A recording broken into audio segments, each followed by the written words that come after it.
Hi all. LSGI secretary prelims practice ടെസ്റ്റിൽ ഇന്നത്തെ നമ്മുടെ ടോപ്പിക് എന്ന് പറയുന്നത് കൾച്ചർ എന്ന് പറയുന്ന ടോപ്പിക്കാണ്. അതിൽ നിന്നുള്ള 10 ക്വസ്റ്റ്യൻസ് ആണ് നമ്മൾ ഇന്ന് ഡിസ്കസ് ചെയ്യുന്നത്.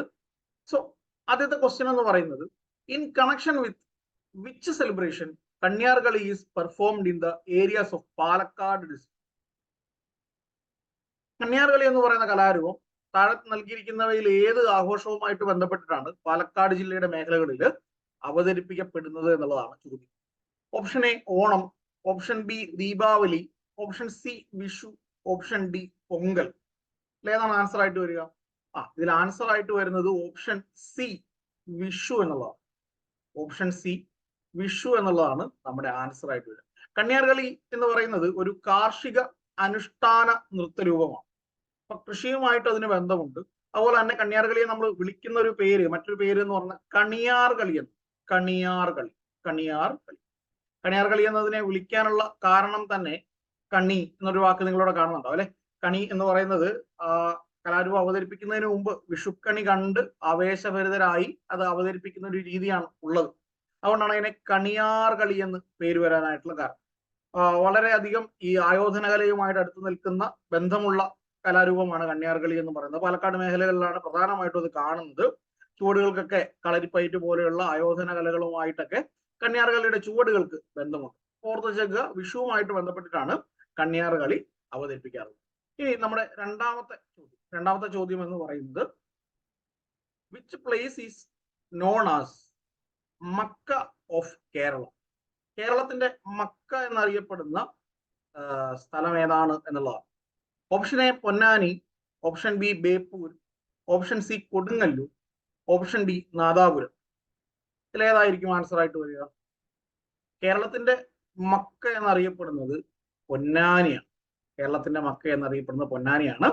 ഓപ്ഷൻ എ ആണ് ആൻസർ ആയിട്ട് വരിക. പൊന്നാനിയാണ് ആൻസർ ആയിട്ട് വരിക. എന്നാൽ കേരളത്തിലെ ആദ്യത്തെ മുസ്ലിം പള്ളി അല്ലെങ്കിൽ ഇസ്ലാം മത പള്ളി ഉള്ളത് എവിടെയാണെന്ന് ചോദിച്ചു കഴിഞ്ഞാൽ അത് കൊടുങ്ങല്ലൂരാണ് അല്ലെ. ആദ്യത്തെ ക്രിസ്ത്യൻ പള്ളി, മുസ്ലിം പള്ളി ഒക്കെ കൊടുങ്ങല്ലൂരാണ്. എന്നാൽ കേരളത്തിന്റെ മക്ക എന്നറിയപ്പെടുന്ന എവിടെയാണ്? പൊന്നാനിയാണ്. ഇനി മൂന്നാമത്തെ ചോദ്യം, ഒഫീഷ്യൽ പബ്ലിക്കേഷൻ ഓഫ് കേരള ശാസ്ത്ര സാഹിത്യ പരിഷത്ത്, KSSPയുടെ ഒഫീഷ്യൽ പബ്ലിക്കേഷൻ ഏതാണ് എന്നുള്ളതാണ് ചോദ്യം. ഒഫീഷ്യൽ പബ്ലിക്കേഷൻ ഒരു പ്രധാനമായിട്ടും നിങ്ങൾ അറിഞ്ഞിരിക്കേണ്ടതായിട്ടുള്ള ഒരു കാര്യമാണ് ഒഫീഷ്യൽ പബ്ലിക്കേഷൻ. അപ്പോ ശാസ്ത്ര സാഹിത്യ പരിഷത്തിന്റെ ഒഫീഷ്യൽ പബ്ലിക്കേഷൻ ആണ് ചോദിച്ചിട്ടുള്ളത്. Option A Vijnana Kairali, option B Thaliru, option C Keli, option D Eureka. ഇതിലേതാണ് ആൻസർ ആയിട്ട് വരിക? ശാസ്ത്ര സാഹിത്യ പരിഷത്തിന്റെ ഒഫീഷ്യൽ പബ്ലിക്കേഷൻ എന്ന് പറയുന്നത് ഓപ്ഷൻ ഡി യുറേക്കയാണ്.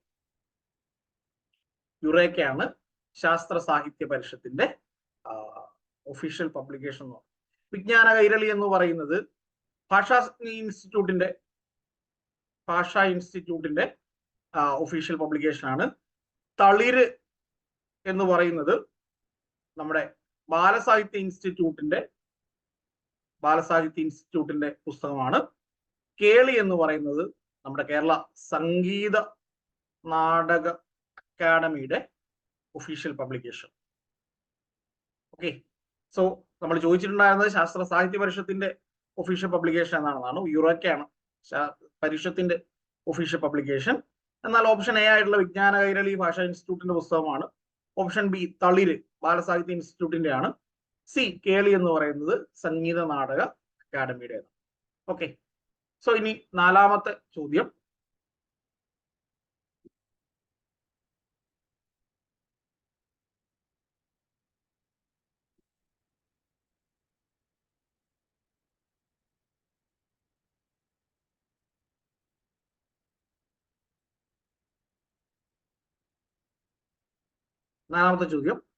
ഇൻ വിച്ച് സംഘം literature work mentioned about Onam?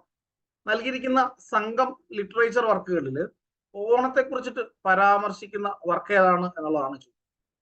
സംഘം കൃതികളിൽ ഓണത്തെ കുറിച്ചിട്ട് പരാമർശിക്കുന്ന കൃതി ഏതാണ്? Option A Tolkappiyam, option B Silappatikaram, option C Manimekalai, option D Madurai കാഞ്ചി.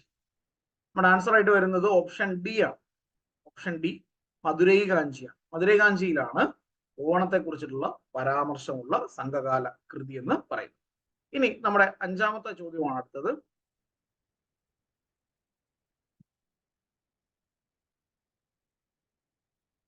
ഈ സൈഡിലാണ് അഞ്ചാമത്തെ ചോദ്യം.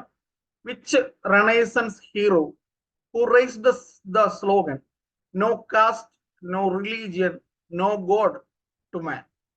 താഴെ നൽകിയിരിക്കുന്നതിൽ ഏത് സാംസ്കാരിക നായകനാണ് അല്ലെങ്കിൽ നവോത്ഥാന നായകനാണ് ജാതി വേണ്ട, മതം വേണ്ട, ദൈവം വേണ്ട മനുഷ്യന് എന്ന് പറഞ്ഞത്?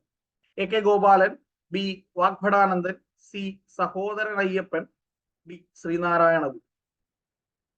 ജാതി വേണ്ട, മതം വേണ്ട, ദൈവം വേണ്ട മനുഷ്യന് എന്ന് പറഞ്ഞത് നമ്മുടെ ആൻസർ ആയിട്ട് വരുന്നത് സി സഹോദരൻ അയ്യപ്പനാണ്. സഹോദരൻ അയ്യപ്പനാണ് ജാതി വേണ്ട, മതം വേണ്ട, ദൈവം വേണ്ട മനുഷ്യന് എന്ന് പറഞ്ഞു. സോ നിങ്ങൾ ശ്രദ്ധിച്ചു കഴിഞ്ഞാൽ കാണാനായിട്ട് പറ്റില്ല, ശ്രീനാരായണ ഗുരു ഉണ്ട് അല്ലെ. ശ്രീനാരായണ ഗുരു എന്താ പറഞ്ഞിട്ടുള്ളത്? ശ്രീനാരായണ ഗുരു പറഞ്ഞത് ഒരു ജാതി ഒരു ദൈവം അല്ലെ, ഒരു ജാതി ഒരു മതം ഒരു ദൈവം മനുഷ്യൻ എന്നാണ് ശ്രീനാരായണ ഗുരു പറഞ്ഞത്. സഹോദരൻ അയ്യപ്പൻ പറഞ്ഞത് ജാതി വേണ്ട, മതം വേണ്ട, ദൈവം വേണ്ട മനുഷ്യൻ എന്നുള്ളതാണ്. നമുക്ക് പഠിക്കാനുള്ള ഒരു ഭാഗമാണ് അല്ലെ. സാംസ്കാരിക നായകർ എന്ന് പറയുന്നത് നമുക്ക് പഠിക്കാനുള്ള ഒരു ഭാഗമാണ്. അപ്പോ ധാരാളം സാംസ്കാരിക നായകര് ഇതുപോലെ തന്നെ അവരുടേതായിട്ടുള്ള ചില കോട്ടുകളുണ്ട്. ആ സാംസ്കാരിക നായകരെ കുറിച്ചിട്ട് നിങ്ങൾ പഠിക്കേണ്ടത് വളരെ അത്യാവശ്യമായിട്ടുള്ള ഒരു കാര്യം. ഇനി നമ്മുടെ ആറാമത്തെ ചോദ്യം which of the following statement is or are true about Arattupuzha Pooram എന്നാണ്. ആറാട്ടുപുഴ പൂരവുമായിട്ട് ബന്ധപ്പെട്ടിട്ട് ശരിയായിട്ടുള്ളത് ഏതാണ് എന്നുള്ളതാണ് ചോദ്യം.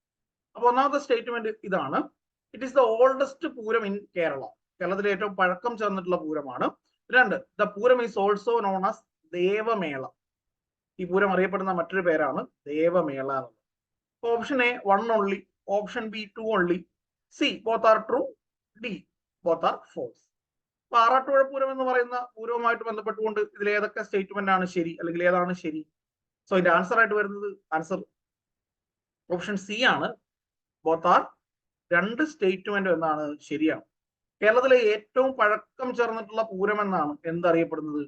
ആറാട്ടുപുഴ പൂരം അറിയപ്പെടുന്നത്. ആറാട്ടുപുഴ പൂരം നടക്കുന്നത് തൃശ്ശൂർ ജില്ലയിലാണ്. തൃശ്ശൂർ ജില്ലയിലാണ് ആറാട്ടുപുഴ പൂരം നടക്കുന്നത്. ഈ പൂരം അറിയപ്പെടുന്ന ഒരു പേരാണ് ദേവമേള. ദേവമേള എന്നാണ് ഈ ആറാട്ടുപുഴ പൂരം അറിയപ്പെടുന്നത്. ഈ തൃശ്ശൂർ പൂരം ഒക്കെ ഉണ്ടാവുന്നതിന് മുമ്പ്, ഇപ്പൊ നമ്മുടെ ഏറ്റവും ഫേമസ് ആയിട്ടുള്ള പൂരങ്ങളിൽ ഒന്ന് എന്ന് പറയുന്നത് തൃശ്ശൂർ പൂരം അല്ലെ. തൃശ്ശൂർ പൂരം ഉണ്ടാവുന്നതിന് മുമ്പ് അത്രത്തോളം അല്ലെങ്കിൽ അത്ര അതിൽ കൂടുതൽ പ്രാധാന്യം ഉണ്ടായിരുന്ന ഒരു പൂരമാണ് ആറാട്ടുപുഴ പൂരം എന്ന് പറയുന്നത്. ഇന്നും കേരളത്തിലെ ഏറ്റവും കൂടുതൽ ആനകൾ പങ്കെടുക്കുന്ന ഒരു പൂരം എന്നറിയപ്പെടുന്നത് ആറാട്ടുപുഴ പൂരം. അപ്പൊ ഏറ്റവും പഴക്കം ചെന്നിട്ടുള്ള പൂരമാണ് ദേവമേള. ഇത് റിപ്പീറ്റഡ് ആയിട്ട് ചോദിച്ച് കണ്ടിട്ടുള്ള ഒരു ചോദ്യമാണ്, ദേവമേളയുമായിട്ട് ബന്ധപ്പെട്ടുകൊണ്ടോ അല്ലെങ്കിൽ ആറാട്ടുപുഴ പൂരം ഒക്കെ ആയിട്ട് ബന്ധപ്പെട്ടിട്ട്. അപ്പൊ അതും കൂടി ഒന്ന് ഓർമ്മിച്ചു. അപ്പൊ രണ്ട് സ്റ്റേറ്റ്മെന്റും എന്താണ്? ശരിയാണ്. ഇനി നമ്മുടെ ഏഴാമത്തെ ചോദ്യം: which of the following statement is or are true? So ആദ്യത്തെ statement, Vyloppilli Samskriti Bhavan situated in Nalanda, Thiruvananthapuram. രണ്ടാമത്തെ statement, the institution conducted national dance festival named Gurudakshina every year. അപ്പൊ നമ്മുടെ സിലബസിൽ പഠിക്കാനുള്ള ഒരു ഭാഗമാണ് സാംസ്കാരിക കേന്ദ്രങ്ങൾ എന്ന് പറയുന്ന ഭാഗം അല്ലെ. ആ ഭാഗത്തു നിന്നുള്ള ഒരു ചോദ്യമാണ് വൈലോപ്പള്ളി സംസ്കൃതി ഭവൻ എന്ന് പറയുന്നത് കേരളത്തിലെ ഏറ്റവും പ്രധാനപ്പെട്ടിട്ടുള്ള സാംസ്കാരിക കേന്ദ്രങ്ങളിലൊന്നാണ്. അപ്പോൾ ആദ്യത്തെ statement Vyloppilli Samskriti Bhavan situated in Nalanda, Thiruvananthapuram എന്നുള്ളതാണ്. ആ സ്റ്റേറ്റ്മെന്റ് ശരിയാണ്. വൈലോപ്പള്ളി സംസ്കൃതി ഭവന്റെ ഹെഡ് ക്വാർട്ടേഴ്സ് അറിയപ്പെടുന്നത് നളന്ദ എന്നാണ്. തിരുവനന്തപുരത്ത് ആണ്, നന്തൻകോട്ടിനടുത്തായിട്ടാണ് അത് സ്ഥിതി ചെയ്യുന്നത്. സോ രണ്ടാമത്തെ statement, the institution conducted national dance festival named Gurudakshina every year. ആ സ്റ്റേറ്റ്മെന്റ് തെറ്റാണ്. ആക്ച്വലി വൈലോപ്പള്ളി സംസ്കൃതി ഭവൻ എല്ലാ വർഷവും ആനുവലി ഒരു ഡാൻസ് ഫെസ്റ്റ് നടത്തുന്നുണ്ട്. അതിന്റെ പേര് ഗുരുദക്ഷിണ എന്നല്ല, അതിന്റെ പേര് മുദ്ര എന്ന്. വൈലോപ്പള്ളി സംസ്കൃതി ഭവൻ നടത്തുന്ന ഡാൻസ് ഫെസ്റ്റിവലിന്റെ പേര് മുദ്ര എന്ന്. ഗുരുദക്ഷിണ എന്ന് പറയുന്നത് കേരളത്തിലെ മറ്റൊരു സാംസ്കാരിക കേന്ദ്രമായിട്ടുള്ള ഭാരത് ഭവൻ നടത്തുന്ന ഡാൻസ് ഫെസ്റ്റാണ്. ഭാരത് ഭവൻ നടത്തുന്ന ഡാൻസ് ഫെസ്റ്റ് ആണ് ഗുരുദക്ഷിണ, ഒരിക്കലും വൈലോപ്പള്ളി സംസ്കൃതി ഭവൻ നടത്തുന്നതല്ല. മുദ്ര എന്ന് പറയുന്ന ഡാൻസ് ഫെസ്റ്റിവലിൽ എല്ലാ തരത്തിലുമുള്ള, ഇന്ത്യയിലും വിദേശത്തുമുള്ള എല്ലാ തരത്തിലുമുള്ള നൃത്തങ്ങളും ഉണ്ടാവും മുദ്രയില്. പക്ഷെങ്കിൽ ഗുരുദക്ഷിണയിൽ അങ്ങനെയല്ല. ഗുരുദക്ഷിണ എന്ന് പറയുന്ന ഒരു മോഹിനിയാട്ടം സീരീസ് ആണ്. മോഹിനിയാട്ടം പെർഫോമൻസുകളുടെ സീരീസ് ആണ് എന്ത്? ഗുരുദക്ഷിണ. അപ്പൊ നമ്മുടെ ആദ്യത്തെ സ്റ്റേറ്റ്മെന്റ് മാത്രമേ ശരിയുള്ളൂ അല്ലെ. ആദ്യത്തെ സ്റ്റേറ്റ്മെന്റ് മാത്രമേ ശരിയുള്ളൂ. അതുകൊണ്ട് തന്നെ നമ്മുടെ ആൻസർ ആയിട്ട് വരുന്നത് ഇതാ 1 only ആണ് അല്ലെ. ഓപ്ഷൻ എ 1 only ആണ് നമ്മുടെ ആൻസർ ആയിട്ട് വരിക. 1 only ആണ് ആൻസർ ആയിട്ട് വരിക. ഇനി നമ്മുടെ 8ാമത്തെ ചോദ്യം, famous temples of Kerala and its famous festivals are given below. Match the following. നമുക്ക് പഠിക്കാനുണ്ട്, നമ്മുടെ സിലബസിൽ പറഞ്ഞിട്ടുണ്ട് പ്രധാനപ്പെട്ടിട്ടുള്ള ആഘോഷങ്ങൾ എന്ന് പറഞ്ഞിട്ടുണ്ട് അല്ലെ. അതുമായിട്ട് ബന്ധപ്പെട്ടുകൊണ്ടാണ് കേരളത്തിലെ പ്രശസ്തമായിട്ടുള്ള അമ്പലങ്ങളും അവിടുത്തെ പ്രശസ്തമായിട്ടുള്ള ഉത്സവങ്ങളും അല്ലെങ്കിൽ ചടങ്ങുകളുമാണ് നൽകിയിട്ടുള്ളത്. അപ്പോൾ ഏതൊക്കെയാണ് മാച്ച് ചെയ്യുന്നത് എന്ന് നോക്കാം.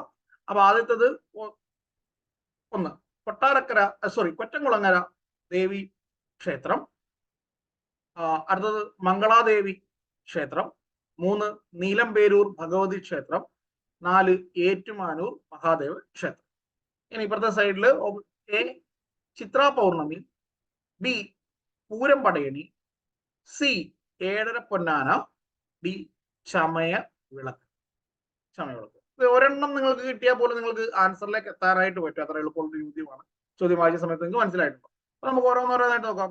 കൊറ്റംകുളങ്ങര ദേവി ക്ഷേത്രവും എന്ന് പറയുന്നത് ചമയ വിളക്കുമായിട്ട് ബന്ധപ്പെട്ടിട്ടാണ് അവിടെ ഫേമസ് ആകും. ചമയ വിളക്ക് ചിലപ്പോൾ നിങ്ങൾ കണ്ടിട്ടുണ്ടാവും അല്ലെ. പുരുഷന്മാര് സ്ത്രീകളുടെ വേഷം കെട്ടി വിളക്കെടുക്കുന്നതാണ് അവിടുത്തെ ചടങ്ങ് എന്ന് പറയുന്നത്. അപ്പൊ ഒന്ന് ഏതായിട്ടാണ് വരിക? ഒന്ന് ഡി ആയിട്ടാണ് വരിക അല്ലെ. ഡി ആയിട്ട് ഒന്ന് ഡി ആകുന്ന ഒരു ആൻസർ മാത്രമേ ഉള്ളൂ. ഏതാണത്? സി ആണ് അല്ലെ. സി ആണ്. എന്നാ കൂടി ബാക്കി കൂടി നമുക്കൊന്ന് പറയാം. സോ മംഗളാദേവി ക്ഷേത്രത്തിലെ ഏറ്റവും വലിയ പ്രത്യേകത എന്ന് പറയുന്നത് അവിടുത്തെ ചിത്രാ പൗർണമി എന്ന് പറയുന്ന ഉത്സവമാണ്. ചിത്രാ പൗർണമി ഇടുക്കി ജില്ലയിൽ നമ്മുടെ തേക്കടി വന്യജീവി സങ്കേതത്തിനുള്ളിലാണ് മംഗളാദേവി ക്ഷേത്രം സ്ഥിതി ചെയ്യുന്നത്. ചിത്രാ പൗർണമി എന്ന് പറയുന്ന ഉത്സവമാണ് അവിടുത്തെ പ്രധാന ഉത്സവം. ഇപ്പോഴും കേരളവും തമിഴ്നാടും തമ്മിൽ തർക്കം നിലനിൽക്കുന്ന ഒരു ക്ഷേത്രമാണത്. അതുകൊണ്ട് തന്നെ ഈ ചിത്രാ പൗർണമി ദിവസം കേരളത്തിന്റെ പൂജാരിമാർ അവിടെ പൂജ ചെയ്യാറുണ്ട്, തമിഴ്നാടിന്റെ പൂജാരിമാർ എന്ത് ചെയ്യാറുണ്ട്? പൂജ ചെയ്യാറുണ്ട്. അടുത്ത നീലംപേരൂർ ഭഗവതി ക്ഷേത്രം ഫേമസ് ആവുന്നത് അവിടുത്തെ കലാരൂപമായിട്ടുള്ള പൂരം പടയണിയുടെ പേരിൽ. പൂരം പടയണി കടമ്പനിട്ടയിലൊക്കെ കാണുന്ന പടയണിയിൽ നിന്ന് കുറച്ച് വ്യത്യസ്തമായിട്ടുള്ള ഒരു പടയണിയാണ് പൂരം പടയണി എന്ന് പറയുന്നത്. അപ്പൊ ഈ നീലംപേരൂർ ഭഗവതി ക്ഷേത്രത്തിന്റെ പ്രത്യേകത പൂരം പടയണി. ഇനി ഏറ്റുമാനൂർ മഹാദേവ ക്ഷേത്രത്തിന്റെ ഏറ്റവും വലിയ പ്രത്യേകത എന്ന് പറയുന്നത് അവിടുത്തെ ഏഴര പൊന്നാന. അങ്ങനെ ഒരു പാട്ട് തന്നെയുണ്ട് അല്ലെ. ഏഴര പൊന്നാന പുറത്തേറി വരും ഏറ്റുമാനൂരപ്പ എന്നൊക്കെ നമ്മൾ പാടാറുണ്ട്. അപ്പോൾ ഏറ്റുമാനൂർ ക്ഷേത്രത്തില് ഏഴര പൊന്നാനയാണ്. അപ്പൊ ആൻസർ ആയിട്ട് എന്താ വരിക? ആൻസർ ആയിട്ട് സി ആണ് വരിക. അപ്പൊ ഇത്തരത്തില് കേരളത്തിലെ ക്ഷേത്രങ്ങൾ, അതുപോലെ തന്നെ പള്ളികളിൽ നടക്കുന്ന ചടങ്ങുകൾ, ഉത്സവങ്ങൾ അല്ല നമ്മുടെ സിലബസിൽ വളരെ കൃത്യമായിട്ട് പറയുന്നുണ്ട്. അപ്പൊ ഈ 2 ഭാഗങ്ങളിൽ നമുക്ക് 2 ടോപ്പിക്കുകൾ കവർ ചെയ്തു. കേരളത്തിലെ പ്രധാന ആരാധനാലയങ്ങൾ എന്നും പറഞ്ഞിട്ടുണ്ട്, ആഘോഷങ്ങളും ഉത്സവങ്ങളും പറഞ്ഞിട്ടുണ്ട്. അപ്പൊ അത്രയും കവർ ചെയ്തിട്ടാണ് എന്ത് ചെയ്തിട്ടുള്ളത്? ഈ ഒരു ഭാഗം, ഈ ഒരു ക്വസ്റ്റ്യൻ വന്നിട്ടുള്ളത്. ഇനി നമ്മുടെ അടുത്ത ചോദ്യം നമ്മുടെ 9ാമത്തെ ചോദ്യമാണ്. 9ാമത്തെ ചോദ്യം നോക്കിയേ. 9ാമത്തെ ചോദ്യം എന്ന് പറയുന്നത് the incidents related to the Christianity in Kerala are given below. Which of the following pair is or are correct? കേരളത്തിൽ ക്രിസ്ത്യാനിറ്റിയുമായിട്ട് ബന്ധപ്പെട്ടുകൊണ്ട് നടന്നിട്ടുള്ള ചില സംഭവങ്ങളാണ് നൽകിയിട്ടുള്ളത്. ഇതിൽ ഏതൊക്കെയാണ് ശരിയായിട്ടുള്ളത് എന്നുള്ളതാണ്. സോ ഒന്നാമത്തത് arrival of Saint Thomas, C 52 അല്ലെങ്കിൽ AD 52. തരിസാപ്പള്ളി പ്ലേറ്റ് അല്ലെങ്കിൽ തരിസാപ്പള്ളി ശാസനം, സി 849. 3 ഉദയംപേരൂർ സുന്നഹദോസ്, സി 1499. ഡി കൂനൻ ക്രോസ് ഓത്ത് അല്ലെങ്കിൽ കൂനൻ കുരിശ് സത്യം, സി 1683. ഇതിൽ ഏതൊക്കെയാണ് ശരിയായിട്ടുള്ളത് എന്നുള്ളതാണ് ചോദ്യം. ഇതിൽ ഏതൊക്കെയാണ് ശരിയായിട്ടുള്ളത് നമുക്ക് നോക്കാം. ആദ്യം നമ്മൾ പറഞ്ഞിട്ടുണ്ടായിരുന്നത് അറൈവൽ ഓഫ് സെയിന്റ് തോമസ്. കേരളത്തിലെ സെയിന്റ് തോമസ് വന്നു എന്ന് വിശ്വസിക്കപ്പെടുന്നത് AD 52 അല്ലെങ്കിൽ സി 52 അല്ലെ. അത് ശരിയാണ്. രണ്ടാമത്തത് തരിസാപ്പള്ളി ശാസനം. കേരളത്തിലെ ക്രിസ്ത്യാനിറ്റിയുമായിട്ട് ബന്ധപ്പെട്ടുകൊണ്ട് നൽകപ്പെട്ടിട്ടുള്ള ശാസനങ്ങളിൽ ഏറ്റവും പ്രധാനപ്പെട്ടുള്ള ശാസനമാണ് എന്ത്? തരിസാപ്പള്ളി ശാസനം എന്ന് പറയുന്നത്. അത് നൽകിയിട്ടുള്ളത് 849. അപ്പൊ അതും ശരിയാണ്. സോ കേരളത്തിലെ ക്രിസ്ത്യൻ കമ്മ്യൂണിറ്റിയിൽ ഉണ്ടാകുന്ന ആദ്യത്തെ ഒരു സ്പ്ലിറ്റ് എന്ന് പറയുന്നത് ഉദയംപേരൂർ സുന്നഹദോസിന് ശേഷമാണ് നടക്കുന്നത്. എറണാകുളം ജില്ലയിലെ ഉദയംപേരൂർ എന്ന് പറയുന്ന സ്ഥലത്ത് അല്ലെങ്കിൽ ഉദയംപേരൂർ പള്ളിയിൽ വെച്ച് നടന്നിട്ടുള്ള ഒരു മീറ്റിംഗ് ആണ് ഉദയംപേരൂർ സുന്നകദോസ് എന്ന് പറയുന്നത്. കേരളത്തിലെ ക്രിസ്ത്യാനികൾ ലാറ്റിൻ ക്രിസ്ത്യൻസ് ആയിട്ട് സുറിയാനി ക്രിസ്ത്യൻസ് ആയിട്ട് സ്പ്ലിറ്റ് ചെയ്യപ്പെടുന്ന ഒരു ഇവന്റ് ആണ് അത്. അത് നടക്കുന്നത് 1499 നൽകിയിരിക്കുന്നത്. ആക്ച്വലി ഇത് തെറ്റാണ്. ഉദയംപേരൂർ സുന്നകദോസ് നടന്നിട്ടുള്ളത് 1599 പോർച്ചുഗീസുകാർ വന്നതിന് ശേഷം നടന്നിട്ടുള്ള പ്രധാന ഇവന്റ് ആണ്. 1599 ഉദയംപേരൂർ സുന്നകദോസ് നടക്കുന്നത്. ഇനി കൂനൻ കുരിശ് സത്യം അല്ലെങ്കിൽ കൂനൻ ക്രോസ് സത്യം നടക്കുന്നത് 1683 നൽകിയിരിക്കുന്നത്. ആക്ച്വലി ഇതും തെറ്റാണ്. കൂനൻ കുരിശ് സത്യം നടക്കുന്നത് 1653 1653 1653. അപ്പോ അതും തെറ്റാണ്. അപ്പൊ ആദ്യത്തെ രണ്ടെണ്ണം 1ഉം 2ഉം മാത്രമാണ് എന്ത് ശരിയായിട്ട് അല്ലെ. 1 and 2 only എന്ന് പറയുന്ന ആയിരിക്കും നമ്മുടെ ഓപ്ഷൻ ആയിട്ട് വരിക. നമുക്ക് നോക്കാം ആ ഓപ്ഷൻ ഉണ്ടോ എന്ന്. നമ്മുടെ ബി ആണ്, ഓപ്ഷൻ ബി അതാണ് കിടക്കുന്നത് അല്ലെ. 1 and 2 only എന്നുള്ളതാണ് നമ്മുടെ ഓപ്ഷൻ ആയിട്ട് കിടക്കുന്നത്. 1 and 2 only. സോ ഇനി നമ്മുടെ ലാസ്റ്റ് ആൻഡ് ഫൈനൽ ക്വസ്റ്റ്യൻ 10ാമത്തെ ചോദ്യമാണ്. Which of the following statements are true about Nehru trophy boat race? കേരളത്തിലെ ഏറ്റവും പ്രധാനപ്പെട്ടിട്ടുള്ള വള്ളംകളിയാണ് നെഹ്റു ട്രോഫി വള്ളംകളി എന്ന് പറയുന്നത് അല്ലെ. കേരളത്തില് ജലത്തിലെ ഓളപ്പരപ്പിലെ ഒളിമ്പിക്സ് എന്നാണ് നെഹ്റു ട്രോഫി അറിയപ്പെടുന്നത്. സോ അതുമായിട്ട് ബന്ധപ്പെട്ടുകൊണ്ട് 3 സ്റ്റേറ്റ്മെന്റുകളാണ് നൽകിയിട്ടുള്ളത്. ആദ്യത്തെ സ്റ്റേറ്റ്മെന്റ് എന്ന് പറയുന്നത് അല്ലെങ്കിൽ ഒന്നാമത്തെ സ്റ്റേറ്റ്മെന്റ് എന്ന് പറയുന്നത് this boat race was first held in 1969. Second statement former name of this boat race was prime minister's trophy. 3 the most number of Nehru trophy champions are Nadubhagam ഉണ്ട്. Option A 1 only, option B 2 only, option C 1 and 2 only, option D 2 and 3 only. അപ്പൊ ഏതായിരിക്കും ശരിയായിട്ട് വരിക? നമുക്ക് നോക്കാം. The boat race was first held in 1969. ആ statement actually തെറ്റാണ്. Nehru trophy വള്ളംകളി അല്ലെങ്കിൽ ഈ വള്ളംകളി ആരംഭിക്കുന്നത് ആക്ച്വലി എന്ന് മുതലാണ് 1952 മുതലാണ്. 1952 മുതലാണ് ഈ വള്ളംകളി ആരംഭിക്കുന്നത്. സോ ഇതിന്റെ പഴയ പേര് former name of this boat race was prime minister's trophy. അത് ശരിയാണ്. പ്രൈം മിനിസ്റ്റേഴ്സ് ട്രോഫി എന്നുള്ളതായിരുന്നു ആദ്യത്തെ പേര്. അതിന് നെഹ്റു ട്രോഫി എന്ന് പേര് മാറ്റുന്ന വർഷമാണ് 1960. നെഹ്റു 64 മരിക്കുകയും നെഹ്റുവിനോടുള്ള ആദര സൂചകമായിട്ട് 69 മുതൽ അത് നെഹ്റു ട്രോഫി എന്ന് അറിയപ്പെടാനും തുടങ്ങി. പക്ഷെ വള്ളംകളി 1952 മുതൽ എന്ത് ചെയ്യുന്നുണ്ട്, തുടർച്ചയായിട്ട് നടക്കുന്നുണ്ട്. ഇനി മൂന്നാമത്തെ സ്റ്റേറ്റ്മെന്റ് ഇത് ശരിയാണ് അല്ലെ, ഇത് തെറ്റാണ്. ഇനി മൂന്നാമത്തെ statement the most number of Nehru trophy champions are Nadubhagam Chundan. അത് തെറ്റാണ്. നടുഭാഗം ചുണ്ടനല്ല, കാരിച്ചാൽ ചുണ്ടൻ. കാരിച്ചാൽ ചുണ്ടനാണ് ഏകദേശം 16 തവണയോളം കാരിച്ചാൽ ചുണ്ടൻ നെഹ്റു ട്രോഫി സ്വന്തമാക്കിയിട്ടുണ്ട്. കേട്ടോ, നടുഭാഗം ചുണ്ടൻ ആദ്യത്തെ വിജയി നടുഭാഗം ചുണ്ടൻ 1952 വിജയി ആരാണെന്ന് ചോദിച്ചു കഴിഞ്ഞാൽ അത് നടുഭാഗം ചുണ്ടൻ. അതുപോലെ തന്നെ ഇന്ന് ലോകത്ത് കാണുന്നതിൽ ഏറ്റവും നീളം കൂട്ടിയിട്ടുള്ള ചുണ്ടൻവള്ളം ഏതാണെന്ന് ചോദിച്ചു കഴിഞ്ഞാൽ നടുഭാഗം ചുണ്ടൻ. പക്ഷെങ്കിൽ ഏറ്റവും കൂടുതൽ തവണ നെഹ്റു ട്രോഫി കിട്ടിയിട്ടുള്ളത് ആർക്കാണെന്ന് ചോദിച്ചു കഴിഞ്ഞാൽ അത് കാരിച്ചാൽ ചുണ്ടൻ. കേട്ടോ, കാരിച്ചാൽ ചുണ്ടൻ. അപ്പൊ അത്രയുമാണ് നമ്മുടെ ഇന്നത്തെ ചോദ്യങ്ങൾ എന്ന് പറയുന്നത്. സോ സിലബസിലെ എല്ലാ ഭാഗങ്ങളും കവർ ചെയ്യാൻ വേണ്ടി ശ്രമിച്ചിട്ടുണ്ട്. പല രീതിയിലുള്ള 1 വേർഡ് ടൈപ്പ് ക്വസ്റ്റ്യൻസ് ഉണ്ട്, മാച്ച് ദ ഫോളോയിങ് ഉണ്ട്, സ്റ്റേറ്റ്മെന്റ് ടൈപ്പ് ക്വസ്റ്റ്യൻസ് ഉണ്ട്. അപ്പൊ നിങ്ങൾ പ്രിപ്പയർ ചെയ്യുന്ന സമയത്ത് ഇപ്പൊ നമ്മൾ സിലബസിലെ എല്ലാ ഭാഗങ്ങളും ഉൾക്കൊള്ളിച്ചുകൊണ്ടാണ് ഈ ഒരു ടോപ്പിക് ഇട്ടിട്ടുള്ളത്. അപ്പൊ നിങ്ങളുടെ പഠിത്തവും അതുപോലെ തന്നെ ആവണം. പൂർണ്ണമായിട്ടും ആധികാരികമായിട്ടും മാക്സിമം ഏരിയാസ് അല്ലെങ്കിൽ ആ സിലബസിൽ പറഞ്ഞിട്ടുള്ള എല്ലാ കാര്യങ്ങളും ഉൾക്കൊള്ളിച്ചുകൊണ്ടുള്ള പഠനമാവണം നിങ്ങളുടെ പഠനം. അപ്പം താങ്ക് യു സോ മച്ച്.